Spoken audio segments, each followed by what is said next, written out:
Hello, everybody, and welcome to Machtails from the Cantina Live. How you guys doing out there? All right, hanging in there. You guys had a late night just like myself.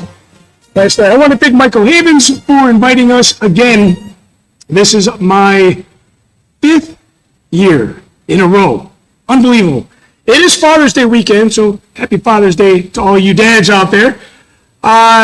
Stephen Constantino will be joining me shortly. He's my guest. Don't forget, Glenn Nelson and I will be playing music next door at 1 o'clock. Come on in, man. We're giving away a raffle prize. Come on. You guys got some raffle tickets out there. I'll be giving away a prize later on in the show. Don't forget to check out Machtails from the Cantina on Patreon. You guys can join for free. If you watch the YouTube show, there is a link in the show descriptions on all the recent live shows that will give you access for free. God, I'm trying to think. This is my fifth, like I said, this is my 5th time here, my 4th live show here, and I always like to talk about my weekend experience, but I usually do the show on Sunday. I will have to say that the experience from yesterday, it was a late night, and it was a late night. Yes, it was. Compliments to my producer, Cody Moore, out in the audience there. I actually did not buy a lot of stuff. I sold some stuff. I woke up with money in my shirt, and I'm thinking, what did I do last night? And I was with Glenn. I'm like, Glenn, what was that money you shoved in my shirt last night? He goes, I bought a couple things for my daughter. Did you guys buy anything yesterday? Yeah? So, any good finds? A little bit of it. You can't say because you're sitting next to your significant other and you stashed it in the car.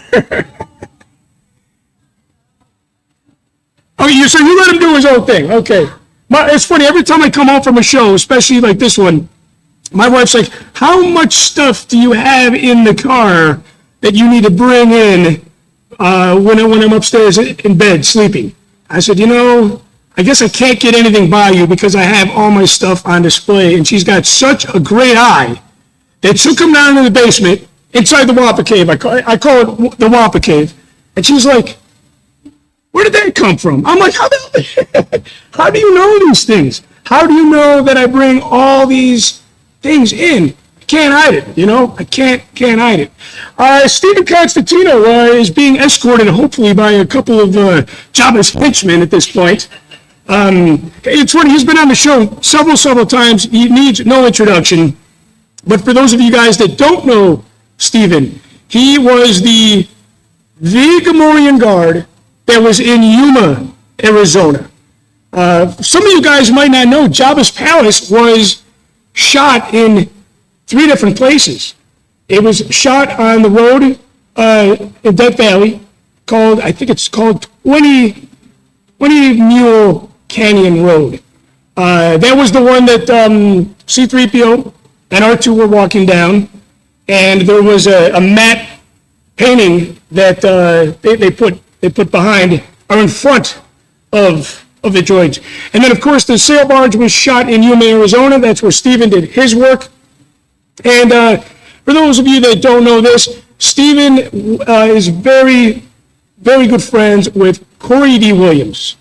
Corey is the son, obviously, of Billy D. Williams, and that was how he landed the spot. You can hear Brother Glenn Nelson playing next door, and I have a fill-in on percussion, so that's my drum you hear next to which is actually kind of surreal that we can hear the music and get the live audience feel in this room at the same time. So the room sales last night, probably my favorite. I don't know if it was my favorite part of yesterday, because I did get a lot of really good celebrity interviews yesterday. Hey, if you guys come up to the front, I got some raffle tickets. I'll be raffling off something towards the end of the show.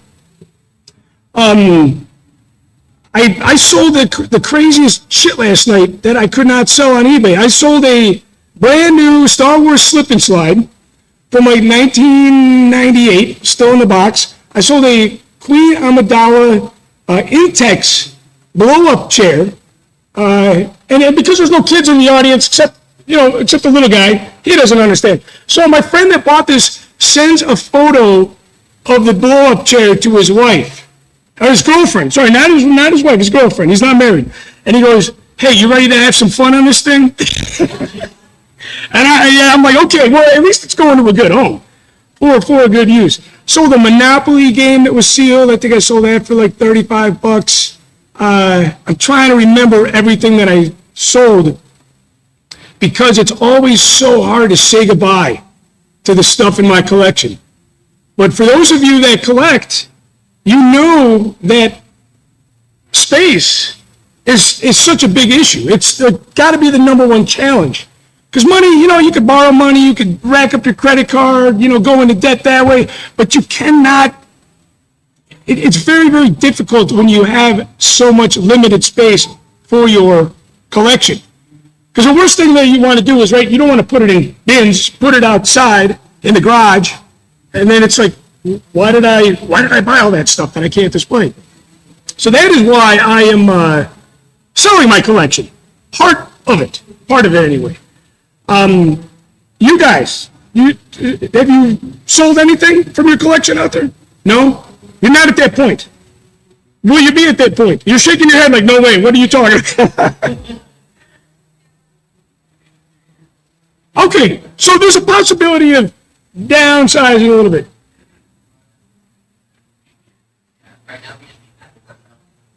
You're adding shelves to the wall, and then you got to fill the shelves. So it's like the collection just. How about you way in the back? Are you a collector? You're not. You're not a collector. See, that is like, do not start.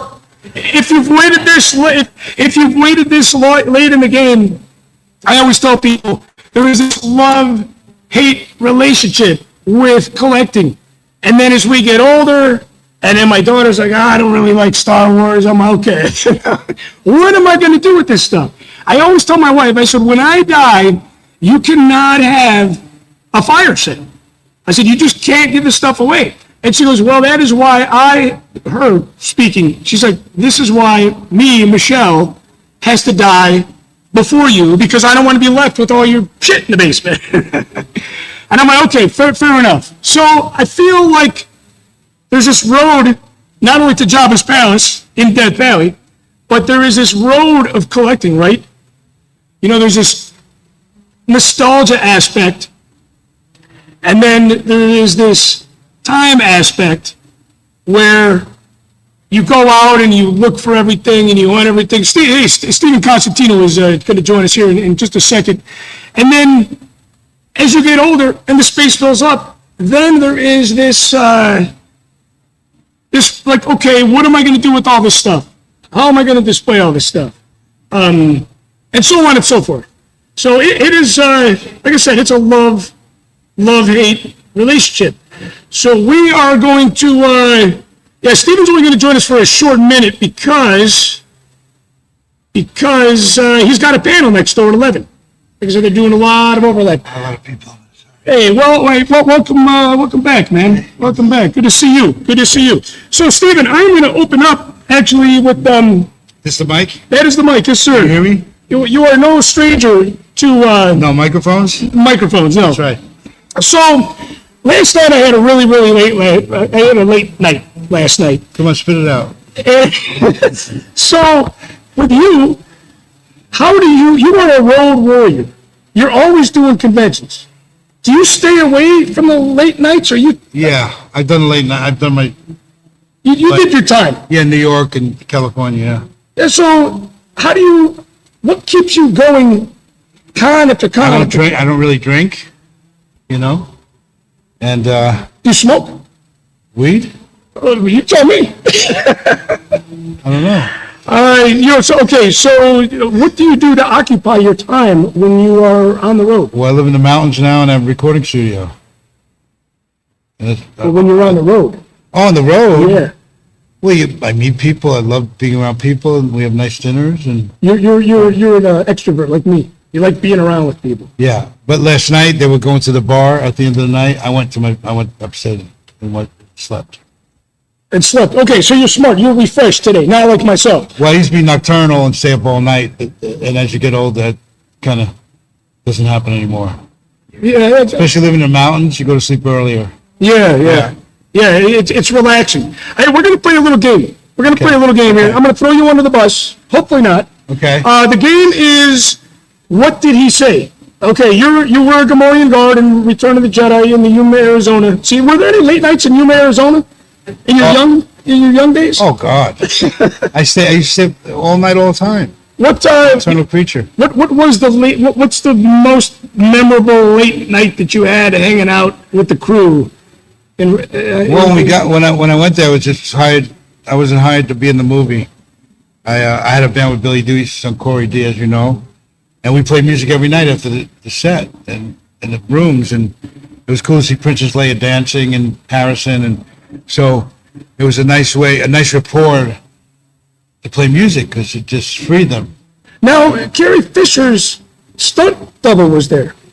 Tracy Eden. Yeah. Did you guys hang out? Yeah. You did? Yeah. How did you know? I was just asking. You said it was fun to watch Princess Leia dance, and I'm like, wait, you didn't say Carrie They were Fisher. both dressed as Princess Leia. Yeah. Yeah. But you didn't specify if it was Tracy Eden Yeah. or if it was Carrie Fisher. So I'm like, Both of them. both of them. You hung out with both of them. Dancing in it, yeah, they would be in those outfits all day. Carrie was pretty, I don't know if she was doing all those prescription drugs then, so I read Postcards from the Edge, but she was very ethereal and, Carrie was a partier. She would have. and she was sweet. We flew in together to Yuma, Billy, Corey, and Carrie and I. So this one here, what did he say? Jabba the Hutt. These are Huttese quotes. Okay, so bargain wanchi kospa And Raresh? in Huttese. I have no idea. Okay, there will be no bargain. There will be no bargain. All right, I just grunted. If I didn't grunt, I'd probably be in the Rebels. Well, you know what's funny though? If you don't know what he said, you were a bad Gamorrean guard. I wasn't on Jabba's barge, but I was fighting Luke as he was trying to get to the lair to save her. Yeah. So we went with him down there. Yeah, but you still had to take orders from him. Well, we didn't know that. When when you get there, you don't know. Everything's hush hush, and Well, I guess what I'm doing right now is I'm mixing reality with fantasy. but now, okay. Like, let's put ourselves in Jabba's palace, right. You still had to take orders from him. Okay, this is kind of there's only adults in the audience here, so I can get away with saying this. I can't believe he said this. This is ho, ho, ho. Look who just perked up. Winky Chewbacca. Winky, what?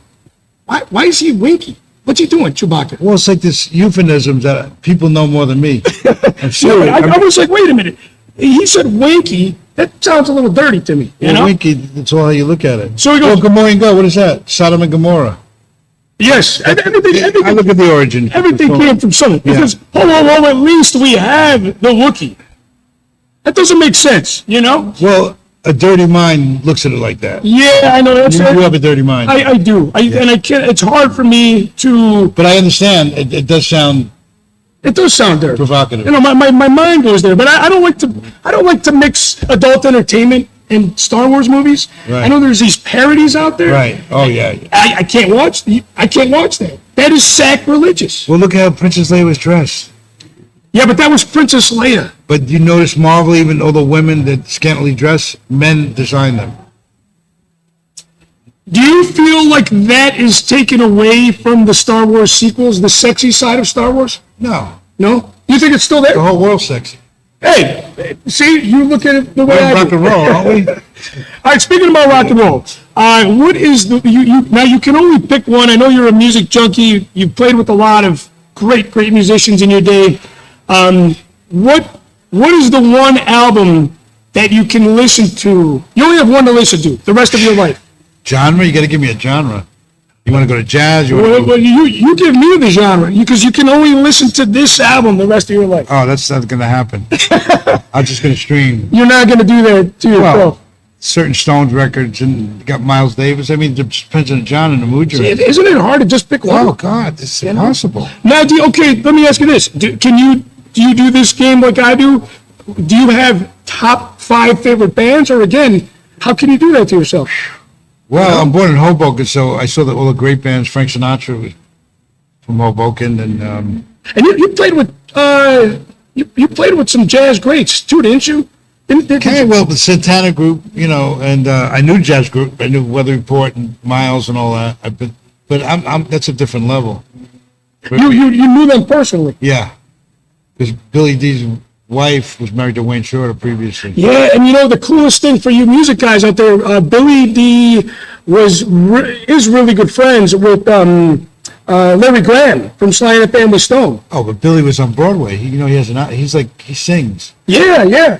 But he's met Duke Ellington. We talked about, in that day, people that he revered, Duke Ellington, Count Basie, in his day, because in New York, because it would have been the 40s and 50s. When Corey D. Williams was on Machtails from the Cantina, he had told me that his godfather is Larry Graham. No. You say no. Is he lying to me? I thought his godfather was the actor, the Broadway actor. I can't think of his name right now. But Larry, we love Larry Graham. I swear he said that. Dean from Earth, Wind & Fire used to teach Corey, come up once in a while. So you never knew. When we had the studio up at Billy's house and Corey lived with him, we had the garage, you never knew he was going to come through. Did Billy sing with you guys at all? No, but he thought our diversity was alternative in a way, because we were funky as much as, because I'm funky. I love R&B groups, but I also love Neil Young and Bob Dylan and the Stones and the Allman Brothers. So I play all that. Yeah. And in New York in the 70s, diversity was apparent, because you go see Led Zeppelin, Harold Melvin, the Blue Notes, the Spinners, it didn't matter. Music was music. It's very pigeonholed now, as far as I'm concerned. Genres. It's funny to hear some Star Wars fans, speaking about diversity, it's funny to hear some Star Wars fans complain about diversity in the sequels. But if you look at it, George Lucas himself always was diverse. Well, ILM, I use Pro Tools. Now I changed the loon in my DAW, in my studio. But he started Avid by trial and error. You know that, right? Yeah, yes. So that's Pro Tools. Became the standard in recording. How many records do you have out, and how do people listen to you? Oh, I'm of course all the Apple and all that stuff, but SoundCloud. Texting me? Who's that? That's, what's that thing that comes out of the Jabba's palace? The arm that grabs C-3PO? I think of Adam's Family. The Thing. Who is that? Oh, geez. Hey, Kevin Lyle from Norris Legion. Hey, Kevin, I need a table back there. Because my vertigo. In front of me. Because I have a detached retina. Okay, handle the room next door. Yeah, can you give me a little table? You are kidding, right? No, I'm not kidding. We tell you the chair. No, I just want to lean on something because I got dizzy last time. Lean on something, bro. The picture. See, and Are you being honest, man? Yeah, I told Longmire already. I'm just telling you now. Because we're coming there in a minute. She's old one. see, I love it when Kevin walks in and interrupts the show. He's kind of my, Kevin Lawson. Everybody, he's my Ed McMahon right here. Let me see. Yeah, please, thank you. I think he said okay. You got to go. You got the panel next door. I gotta go. So everybody come over there. And- You come too. I will be over there after the show. It's so funny. Every time I have you on the show, you've been on the show like 5 Well, times. at the table, we There's- went too long. We went, because you and I get into music. Yeah, but there's always, it's always a new fun experience having you on the too. show. There's always, good to see you. But hey, Stephen Constantino, everybody. Thank you, guys. Sorry it's so short, but come over there and you get the whole crew over there. Hey, I'm gonna bring up my show producer, Cody Mallwalker Moore, right now. You producer? What's it? John is a producer? Oh, he's Oh, good, baby. he's. I know John. Cody, come on up. Go. Oh, hey. It's so funny. Am I going now? You're going, man. You're going. You're going. Yes, but it's so funny. I thought that I was not going to be able to go through the show today because of my late night, but I kept the train on the track. I feel like I kept moving forward. That's the way to go. Yes, this is kind of like Jabba's palace right now. Yeah. So it's like you're going through the corridor. You've been coming to this convention. I met you at my first ICCC back in 2022. It was my first as well. That was your first, and you have not missed. I missed 2023. I went to Celebration London instead that year. That's right. You were okay. Now, how are you enjoying the show this time compared to other shows? Even though it is technically Saturday morning, day two. So far, I'm having a great time because this is my first time with my own kid, at a convention. So it's really cool just to be able to show him, the environment, show him Star Wars, see what his response is to seeing Darth Vader for the first time. Yeah, but he's so little. Is he able to take all that in? Oh yeah, I've got some good pictures already this weekend of him realizing, oh wow, that's Darth Vader, and you can see it processing. You can see him checking them out. Like, I've never seen anything like that. Okay, so you even though the age is very, very young, you can tell because of the reaction. Like, Yeah. I've never seen him do that before. You can see the interest. You can see the interest. Yeah. It's what is your first memory of Star Wars? I think it would probably be with my grandmother. Mammy was her, loving nickname. Yeah. But her and my grandfather had the trilogy box set that came out right before the special editions, like in 95 or 96. Okay. Where it had Yoda, Stormtrooper, Vader on the covers. And I just remember watching those VHSs all the time. So there's this, with Star Wars, there is this nostalgic element. Yeah. Now, being fans for a long time and being surrounded by it, and like I said, collecting and, these relics of the past that we had dreams and memories of, we finally obtained. Does the nostalgia wear off for you? For me, it still hasn't, but I feel like I'm also very imaginative. I'm happy that we continue to get more and more and more within that universe. So you are living in the present with I'm all looking the at new Star Wars the content. past, the present, and the future. The past. All right, so how does the future of Star Wars look to you? I want to see, like, I understand that there are a lot of fans that are really into the Jedi, Sith, Skywalker saga storyline. But for me, the galaxy itself is very diverse. It's humongous. There's so much of Star Wars that we Well, they keep adding layers. especially to the onion. When you look at other forms of media like comics and novels. There's so much of Star Wars we've never seen, but we've heard about. You know what's funny? There's so much Star Wars out there that I sometimes feel like a poser in a way, because I'm like, man, I've only watched like 2 episodes of the Clone Wars. It's hard to You catch know? it all, though.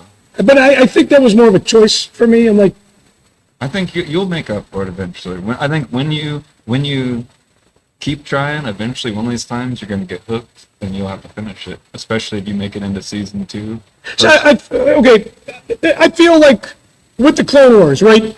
I still need to immerse myself in that world. Yeah. If I start going down that path, I'm going to be like, man, you know what? I think I would rather watch Rogue One for the 50th time. No, you say that, but even just your love for Rogue One, Rebels, perfect example of what we're talking about.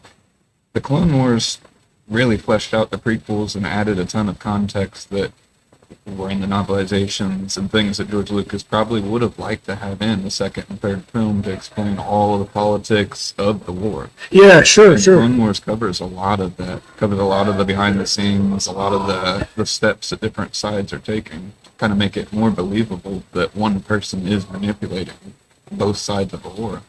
Yeah, and the thing about the layer of the onion too, right? It's like in The Mandalorian and Grogu, there was that bounty hunter. Remind me the name. Imbo. Yep. And Imbo is from He's from Clone Wars originally. from Clone Wars. I think we were having this conversation yesterday too. When I watched The Mandalorian and Grogu and I saw Imbo, I didn't know the backstory. I didn't know where he came from. But to me, it was still a really cool character. Yeah. Where you guys are probably like, oh my God, there he is in the movie.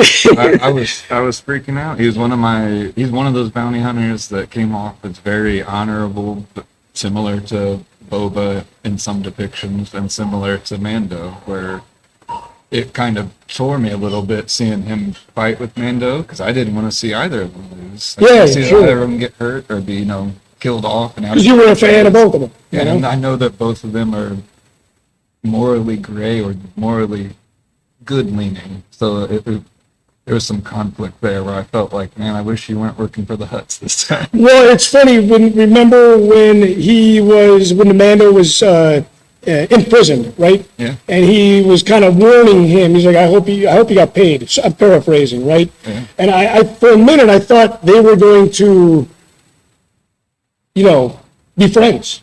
But then he shocked him. Yeah. And I'm like, okay, that's not going to happen, even though they kind of come from, I guess, a parallel line. They have an appreciation for each other's abilities. Right, right. With I'm gonna- the work. I'm gonna ask my stage manager here, how much time do we have left for the show? 15 minutes. You know what's funny? Every time I've come here to do a show, Yeah. it's been 20 minutes. And these podcasters that have like a 2-hour show, I'm like, how do you do a 2-hour? Like, I mean, how do you listen to a 2-hour show? I do it all the time. I do have something great I'd like to share with you, though, about Imbo Yes. and Latif, because Latif, who portrayed Mando in all the fight scenes, Yeah. Now you say all the fight scenes. I mean, he is the guy that does the fighting. So- He's the martial artist. He's the one that knows how to do all that. See, I don't think he gets enough credit because a lot of people think it's Brendan Wayne. Especially with this new film, there was a ton of stuff for Latif to do where I felt like they actually really showed off what he can do. Yeah, Because yeah, the for fight with sure. Imbo was one in particular where when I watched it, I mean, I watch all kinds of stuff. I've got a really decent grasp of what it should look like behind the scenes and try to translate it in my head as I watch a finished product. And I was watching going, I can't imagine how they motion capped Imbo with his height and his length. Yeah, A right, real right. person mocapped him fighting another real person that was their true size. So just the translation of taking a stunt performer and being able to layer all those digital effects and make it feel and look like someone with the reach and the height of Imbo. Yeah, yeah. Amazing to me. Well, I think that's the thing. ILM is still, they're still raising the bar. You know what I mean? I feel like a lot of those things are going really underappreciated from this film, though, because there are a lot of people that said things like that it felt like a long episode, and there were so many technical things and digital effects that I don't think they would have ever been able to pull off in an episode. They wouldn't have had the time. Yeah, or the money, right? I mean, at the end of the day, it all comes down to money, and I think, too, it's like the Star Wars television shows, as much as I like them and as good as they are, I feel like there's still stuff that they can't pull off that they can in the movies, Yeah. And the thing about Star Wars on the TV versus a movie screen, I mean, you cannot deny that Star Wars should be enjoyed and seen on the big screen, I want both. I think that there's space for shows that are more long form and tell you a more in-depth story like Andor. And Yeah, that would feel make more for- like a novel. But there's Yeah. also And do you want to see a 3-hour movie like that?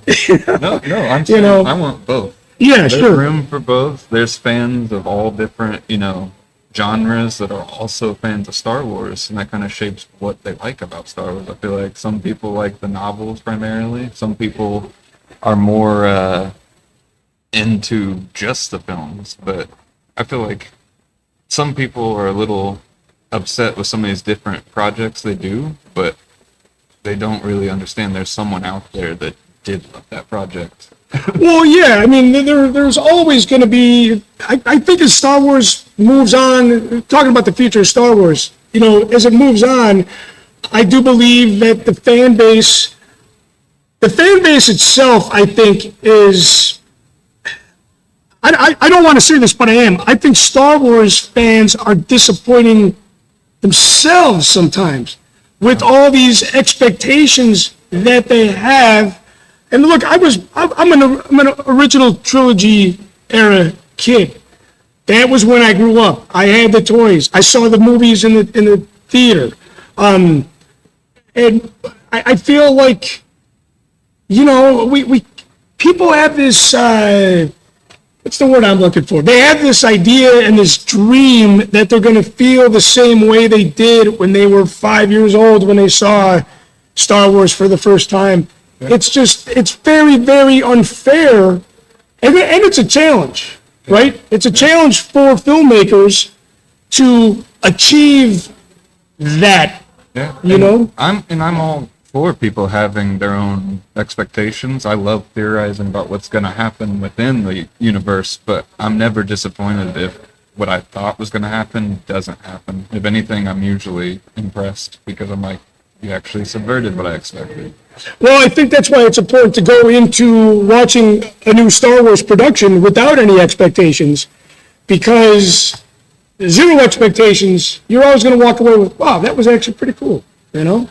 Yeah, it's a lot easier to enjoy something if you go in more open-minded without thinking this is going to be like this.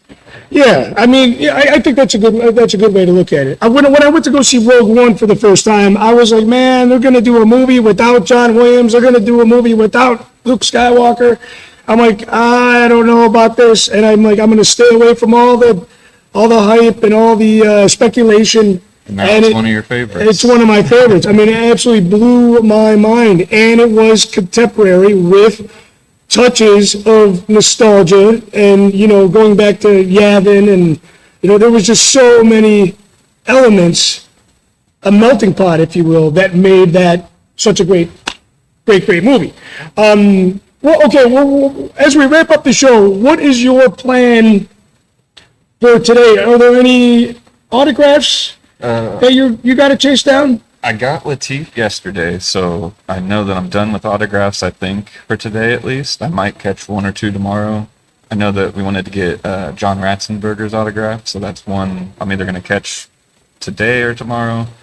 I plan on going and getting my personal Mandalorian cosplay after this, so I'm going to be out on the floor, you know, doing cosplay for So a you while. got a big day planned. Yeah, and then I'm going to catch you and Glenn at High Adventure at 1 o'clock. Yeah, well, we're doing 2 20-minute sets over there. It's funny, this time the show, Mocktails from the Cantina Live, was not 20 minutes, but the music is. So again, we're kind of switching things around. Again, guys, I want to remind you to check out Mocktails from the Cantina on Patreon. Go to YouTube, Machtverse, M-A-C-H-T, my last name, Verse, is where you want to check out the live shows. And there is a show description at the bottom there. And as always, I want to thank the guys working behind the scenes here, making the magic happen. And I gave you guys some raffle tickets. For those of you that have one, I'm going to, you know, why don't you read the number? And I didn't give you a raffle ticket because obviously that would be unfair, right? It's 757079. All right, you win a prize. That will be given to you later today. I want to thank again Michael Havens. I want to thank my guest Stephen Constantino and my show producer Cody Walker Moore, and for you guys for coming today. Thank you so much, and have a wonderful weekend at ICCC 2026.